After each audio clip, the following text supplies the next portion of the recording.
ಬೇಡ ತಡೆ. ನಮ್ಮ ನಡೆ ನ್ಯಾಯದ ಕಡೆ, ಸಂಚಾರಿ ಪೀಠಕ್ಕೆ ಬೇಡ ತಡೆ. ಹೋರಾಟ ಹೋರಾಟ, ಪೀಠಕ್ಕಾಗಿ ಹೋರಾಟ. ನ್ಯಾಯದ ಕಡೆ, ಸಂಚಾರಿ ಪೀಠಕ್ಕೆ ಬೇಡ ತಡೆ. ನಮ್ಮ ನಡೆ ನ್ಯಾಯದ ಕಡೆ, ಸಂಚಾರಿ ಪೀಠಕ್ಕೆ ಬೇಡ ತಡೆ. ಹೋರಾಟ ಹೋರಾಟ, ಪೀಠಕ್ಕಾಗಿ ಹೋರಾಟ.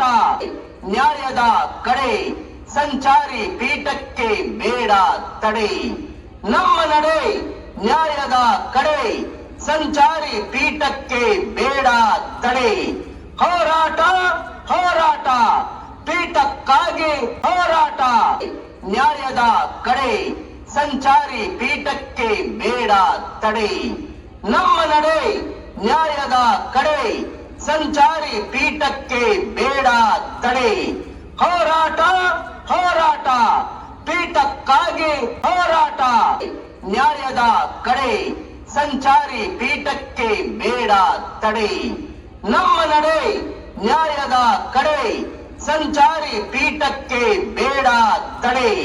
ಹೋರಾಟ ಹೋರಾಟ, ಪೀಠಕ್ಕಾಗಿ ಹೋರಾಟ.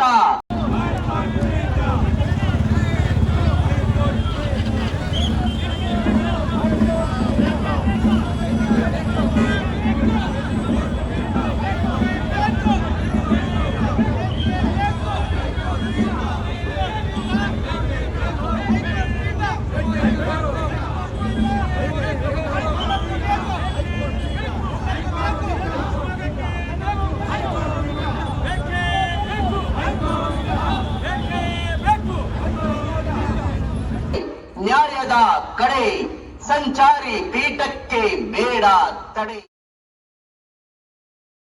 ಸ್ಥಾಪನೆಯ ವಿಚಾರದಲ್ಲಿ ಇಲ್ಲಿಯ ವಕೀಲರ ಸಂಘದ ಎಲ್ಲರೂ ಕೂಡ ಒಂದು ಜಾಗೃತಿಯನ್ನು ಉಂಟು ಮಾಡಿದ್ದಾರೆ.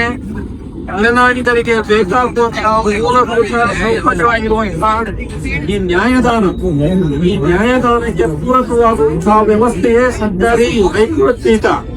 ಈ ಹೈಕೋರ್ಟ್ ಪೀಠಕ್ಕಾಗಿ ನ್ಯಾಯಕ್ಕಾಗಿ ನಾವು ಯಾವುದೋ ದೂರದ ನಾಡಿಗೆ ಅಲೆಯಾಡುವುದಕ್ಕೆ ಅವಕಾಶವನ್ನು ನೀಡದಲೆ ನಾವು ನಮ್ಮ ಆರ್ಥಿಕ ಸಂಕಷ್ಟಕ್ಕಾಗಲಿ ಅಥವಾ ಮತ್ತೊಂದಕ್ಕಾಗಲಿ ಇದನ್ನು ಗಮನಿಸದೆ ಯಾವುದೋ ಒಂದು ಕ್ಷೇತ್ರಕ್ಕೆ ಮೂಲೆಗೆ ಸೇರಿಸಲಿಕ್ಕೆ ಪ್ರಯತ್ನ ಮಾಡ್ತಾ ಇರೋದನ್ನ ಪ್ರತಿಭಟಿಸಲಿಕ್ಕಾಗಿ ನಮ್ಮ ಈ ವಕೀಲರ ಸಂಘದ ಅಧ್ಯಕ್ಷರಾಗಿರ್ತಕ್ಕಂಥ ಬಸಪ್ಪನವರವರ ನೇತೃತ್ವದಲ್ಲಿ ಈ ಒಂದು ಆಯೋಜನೆ ಆಗಿರುವಂತಹ ವ್ಯವಸ್ಥೆಗೆ, ಈ ಹೋರಾಟಕ್ಕೆ ಎಲ್ಲ ಕ್ಷೇತ್ರದ ಎಲ್ಲರೂ ಕೂಡ ಮುಕ್ತವಾಗಿ ಬೆಂಬಲವನ್ನು ಸೂಚಿಸ್ತಾ ಇದ್ದಾರೆ. ಇದನ್ನ ಗಮನಿಸಿಯೇ ಇವತ್ತು ಸಂಬಂಧಪಟ್ಟ ಸರ್ಕಾರ ಆಗ್ಲಿ ಇಲಾಖೆಯವರಾಗ್ಲಿ ಗಮನಿಸಬೇಕು.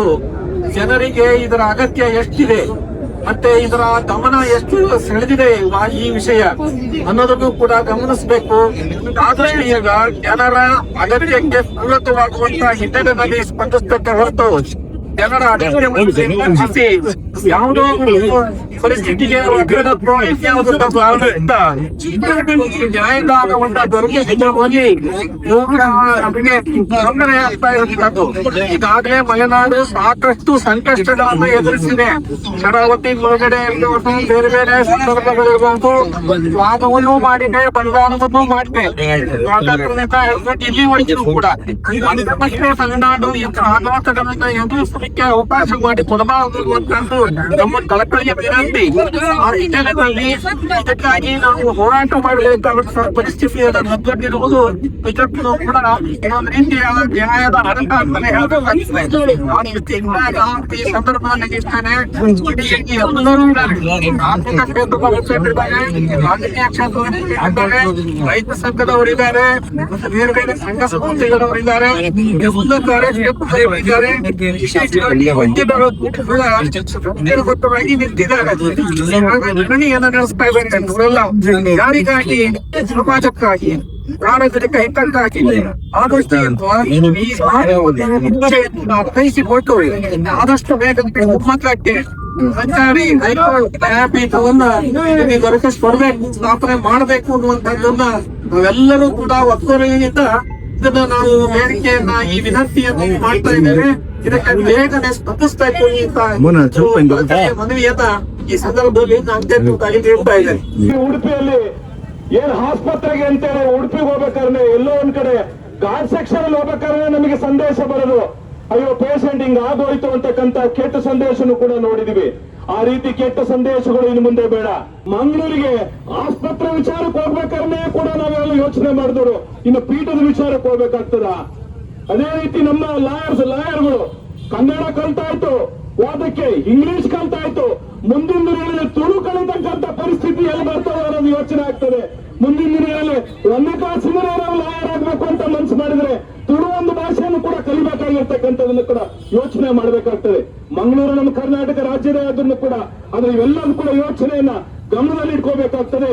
ಅದೇ ರೀತಿ ಹಣಕಾಸಿನ ವ್ಯವಸ್ಥೆಯಲ್ಲಿ ಇವತ್ತು 8 ಗಂಟೆ ಮೇಲೆ ಇಡೀ ಮಂಗಳೂರಿನಲ್ಲಿ ಒಂದು ಚಿತ್ರಾನ್ನ ಅಂಗಡಿನೂ ಸಿಗಲ್ಲ, ಒಂದು ಮೊಸರನ್ನ ತಿನ್ನಕ್ಕೂ ಸಿಗೋದಿಲ್ಲ, ಪಾನಿಪುರಿ ತಿನ್ನಕ್ಕೂ ಸಿಗೋದಿಲ್ಲ. ನಮ್ ಶಂಕರಾಂತಿಯರ ಮೀನ್ ತಿಂತಾರೆ ಅಂತ ನನ್ನ ಕಷ್ಟ ಯಾರು ಹೇಳ್ಬೇಕು? ನಾನ್ ಮೀನ್ ತಿಂದಲೇ ಇದ್ದಂತ ಕಷ್ಟ ಯಾರಿಗೆ ಹೇಳ್ಬೇಕು ನಾನು? ಸೊ ಹಂಗಾಗಿ ಇದೆಲ್ಲ ಈ ಕಷ್ಟನ ನಾವೆಲ್ಲರೂ ಕೂಡ ಅರ್ಥ ಮಾಡ್ಕೊಂಡಿದೀವಿ. तमाम ही हजरात की खिदमत में आदाब बजा लाते हुए मैं आप हजरात से इस बात की जो बहुत देर से हम लोग एक एहतजाज में शरीक हैं और हर एक का दर्द और हर एक की आवाज़ एक ही है कि हम चाहते हैं कि हमारे पास हाई कोर्ट बेंच जो है हमारे शिवमोगा में चाहिए। इसी आवाज़ को सभी हजरात ने अपनी अपनी जबान में अपने दर्द का इजहार करते हुए बहुत सारी बातें कही हैं। मैं उन्हीं बातों के साथ साथ इसी जो एहतजाज हो रहा है उस एहतजाज की भरपूर तारीफ करते हुए अपनी जानिब से शिवमोगा की तमाम मुस्लिम तंजीमों की जानिब से तमाम तहरीकों की जानिब से मैं इसकी भरपूर तारीफ करते हुए मुतालबा करता हूँ हुकूमत वक्त से कि हमारे शहर में शिवमोगा में ये बेंच हाई कोर्ट बेंच कायम हो और यहीं से हमारी आवाज़ और हमारी ज़रूरतों की तकमील और तकब्बुल हो सकता है। वरना दूसरे अजला में जाना, मंगलूर में जाना हम लोगों के लिए बहुत ही तकलीफदेह मुसीबत का सामान है। हम इससे बचना चाहते हैं और पूरे कौम की तरफ से या एक सिर्फ उगला की जानिब से उनके साथ तंजीमें शरीक हुई हैं। अगरचे इसकी आवाज़ उठाई जाए तो पूरा शहर उमंड आए और जगह नाकाफी हो, लेकिन सबकी आवाज़ और सबका मुतालबा एक है कि हाई कोर्ट बेंच हमारे शिवमोगा में कायम हो। ಮನವಿಯನ್ನು ಸಲ್ಲಿಸ್ತಾ ಇದ್ದಾರೆ. ಜಿಲ್ಲಾಧಿಕಾರಿಗಳ ಮೂಲಕ ಈ ಮನವಿ ಮುಖ್ಯಮಂತ್ರಿಗಳಿಗೆ ಹೋಗುತ್ತೆ. ದಯಮಾಡಿ ಜಿಲ್ಲಾಧಿಕಾರಿಗಳು ಅದನ್ನು ತಕ್ಷಣದಲ್ಲಿ ಕಳಿಸಬೇಕು.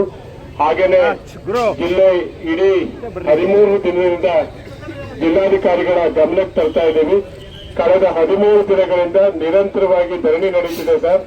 ಇಡೀ ಜಿಲ್ಲೆಯ ಎಲ್ಲಾ ರಾಜಕೀಯ ಪಕ್ಷಗಳು, ಎಲ್ಲಾ ಸಂಘಟನೆಗಳು, ಎಲ್ಲಾ ಜಾತಿ ಧರ್ಮೀಯ ಸಂಘಟನೆಗಳು ಮತ್ತೆ ಕಾರ್ಮಿಕರು ಎಲ್ಲರೂ ಕೂಡ ಒಂದಾಗಿ ಈ ಹೋರಾಟಕ್ಕೆ ಧ್ವನಿಯನ್ನು ಗೂಡಿಸಿದ್ದಾರೆ. ಹಾಗಾಗಿ ನೀವು ಜಿಲ್ಲೆಯ ಗೌರವಾನ್ವಿತ ಜಿಲ್ಲಾಧಿಕಾರಿಗಳಾಗಿ ಆ ವರದಿಯನ್ನು ಸಂಪೂರ್ಣವಾಗಿ ಸರ್ಕಾರಕ್ಕೆ ತಿಳಿಸಿ ಮತ್ತೆ ಒಂದು ಜಾಗವನ್ನು ಕೂಡ ನಮಗಾಗಲೇ ಶಿವಮೊಗ್ಗ ಜಿಲ್ಲಾ ನ್ಯಾಯಾಲಯಕ್ಕೆ ಜಾಗವನ್ನು ಹುಡುಕ್ತಾ ಇದ್ದಾರೆ.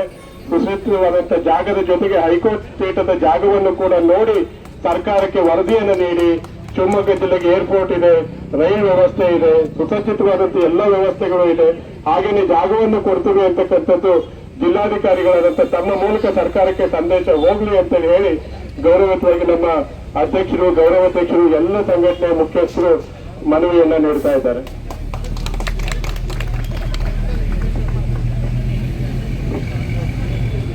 ಶಿವಮೊಗ್ಗ ಜಿಲ್ಲೆಯಲ್ಲಿ ಹೈಕೋರ್ಟ್ ಸರ್ಕಿಟ್ ಬೆಂಚ್ ಸ್ಥಾಪನೆಯ ಹೋರಾಟ ಸಮಿತಿ ಹಾಗೂ ಜಿಲ್ಲಾ ವಕೀಲರ ಸಂಘದ ವತಿಯಿಂದ ತಮ್ಮ ಹಲವು ದಿನಗಳಿಂದ ತಾವು ಧರಣಿ ನಡೆಸ್ತಾ ಇರ್ತಕ್ಕಂಥದ್ದು ಗಮನಕ್ಕಿದೆ.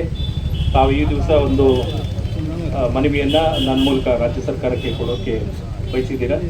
ತಮ್ಮ ಯಥಾವತ್ತು ವರದಿಯನ್ನು ನಾನು ರಾಜ್ಯ ಸರ್ಕಾರಕ್ಕೆ ನನ್ನ ಶಿಫಾರಸಿನ ಮೂಲಕ ಕಳಿಸ್ಕೊಡ್ತೀನಿ ಅಂತ ತಮ್ಮೆಲ್ಲರ ಮುಂದೆ ಹೇಳ್ತಾ ಇದ್ದೀನಿ. ಶಿವಮೊಗ್ಗ ಹೈಕೋರ್ಟ್ ಪೀಠ ಸ್ಥಾಪನೆಗಾಗಿ ಶಿವಮೊಗ್ಗದ ವಕೀಲರ ಸಂಘ ಹಾಗೂ ಉತ್ತರ ಸುತ್ತಮುತ್ತಲಿನ ನ್ಯಾಯವಾದಿಗಳ ಸಂಘಗಳಿಂದ ಬೃಹತ್ ಪ್ರತಿಭಟನೆಯನ್ನು ಹಮ್ಮಿಕೊಂಡಿದ್ದು ಶಿವಮೊಗ್ಗದಲ್ಲಿ ಸಂಚಾರಿ ಪೀಠವನ್ನು ಸ್ಥಾಪನೆ ಮಾಡಲಿಕ್ಕೋಸ್ಕರ ಪ್ರತಿಭಟನೆಯನ್ನು ಮಾಡಲು ನಿರ್ಧರಿಸಿದೆ. ಆದ್ದರಿಂದ ಈ ಪ್ರತಿಭಟನೆಯು ಯಶಸ್ವಿಯಾಗಿ ಆಗಿದೆ ಅಂತ ಹೇಳೋದ್ರ ಮೂಲಕ ಈ ಮೂಲಕ ನಾವು ಸಂತಸ ಪಡ್ತಾ ಇದ್ದೀವಿ. आज हमें हाईकोर्ट बेंच शिवमोगा में होना डिमांड रखे, हालांकि किसी स्ट्राइक चल रहा था ये आज है ना एक रैली में कन्वर्ट होकर आज बहुत सारे संस्थे वाले बाद में हमारे स्वामी जी और हमारे आलिमा और हमारे पार्टी कांग्रेस पार्टी के होंगे, बीजेपी के पार्टी के होंगे, हमारे यहाँ के हर एक से अफराद आके आगे हमने हर एक के साथ देखे हैं। हमें उनके तहे दिल से शुक्रिया बोलते हैं। हमें ये हाईकोर्ट शिवमोगा में की रकमें पसंद करने लगता है फाइनेंशियली बल्ला के अपने लिटिगेंट्स कुछ देते भी हैं तो वहाँ जाको कर ले को वापस करने रास्ते मिलती लोग। अगर एक बेंच हैम भी हुआ तो ऑलमोस्ट 30 to 40% आदमी का रेवेन्यू सेविंग्स है जो लिटिगेशन से नहीं के लिटिगेशन से वो सेविंग्स करते हैं सर्विस को क्या करते हैं। पब्लिक इंटरेस्ट में हम ये आज रैली ऑर्गेनाइज कर रहे थे जिसे भरपूर आदमी भी आए और साथ भी हो। हमें हर एक आदमी का हर एक तरफ से शुक्रिया बोलना चाहते हैं और हमें हमारे एडवोकेट एसोसिएशन से भी शुक्रिया बोलना है। ಜನರ ವರ್ಷೋತ್ತರವಾಗಿ ಜನರಿಗೆ ತೊಂದರೆ ಕೊಡಬಾರ್ದು. ಶಿವಮೊಗ್ಗ ಕೇಂದ್ರೀಕೃತ ಸ್ಥಾನವಾಗಿ ಚಿಕ್ಕಮಗಳೂರು, ದಾವಣಗೆರೆ ಜಿಲ್ಲೆಗೆ, ಚಿತ್ರದುರ್ಗ ಜಿಲ್ಲೆಗೆ ಕೇಂದ್ರ ಸ್ಥಾನದಲ್ಲಿದೆ. ಆದರೆ ನಮ್ಮ ಇಲ್ಲಿಯ ವಕೀಲರ ಅಥವಾ ಜನಸಾಮಾನ್ಯರ ಅಭಿಪ್ರಾಯವನ್ನು ಕೇಳಿದ್ರೆ ಸರ್ಕಾರ ಮಂಗಳೂರಿಗೆ ವರ್ಗಾಯಿಸಿದೆ. ಘಾಟಿಗೆ ಎಲ್ಲಿ ಹೋಗಬೇಕು, ಹೆಣ್ಮಕ್ಳು ಕೋರ್ಟಿಗೆ ಅಳಿಯೋದಾಡಬೇಕು ಅಂದ್ರೆ ಭಾಳ ಕಷ್ಟ ಆಗುತ್ತೆ. ಎಲ್ಲ ಸಂಘಟನೆಗಳು ಸೇರಿ, ವಕೀಲರ ಸಂಘಗಳು ಮತ್ತು ಎಲ್ಲ ಸಂಘಟನೆಗಳು ಸೇರಿ ನಮ್ಮ ಎಲ್ಲರ ಹಕ್ಕೊತ್ತಾಯ ಏನಂದರೆ ಶಿವಮೊಗ್ಗಕ್ಕೆ ಹೈಕೋರ್ಟ್ ಪೀಠವನ್ನು ನೀಡಿ, ಇಲ್ಲಾಂದರೆ ಅದಾಗದೇ ಇದ್ದರೆ ಅಟ್ಲೀಸ್ಟ್ ಬೆಂಗಳೂರಿಗಾದರೆ ನಮ್ಮನ್ನು ಸೇರಿಸ್ಕೊಂಡು ನಮ್ಮನ್ನು ಮಂಗಳೂರಿಗೆ ಸೇರಿಸಬೇಡಿ ಅಂತ ಒಕ್ಕನ್ನು ನಾವು ಹೇಳಿ ನಾನು ಮಾತನ್ನು ಮುಗಿಸ್ತೇನೆ. ನಾನು ಜಮಾತ್ ಇಸ್ಲಾಮಿ ಸಂಘಟನೆ ಸದಸ್ಯನಾಗಿ ಮಾತಾಡ್ತಾ ಇದ್ದೇನೆ. ನಮ್ಮ ಸಂಘಟನೆ ಸಹ ಈ ಕಾರ್ಯಕ್ರಮಕ್ಕೆ ಆಶ್ವಾಸನೆ ನೀಡ್ತಾ ಇದೆ ಮತ್ತು ಸಪೋರ್ಟ್ ಮಾಡ್ತಾ ಇದೆ ಅಂತ ಹೇಳಿ ಬಯಸ್ತೇನೆ.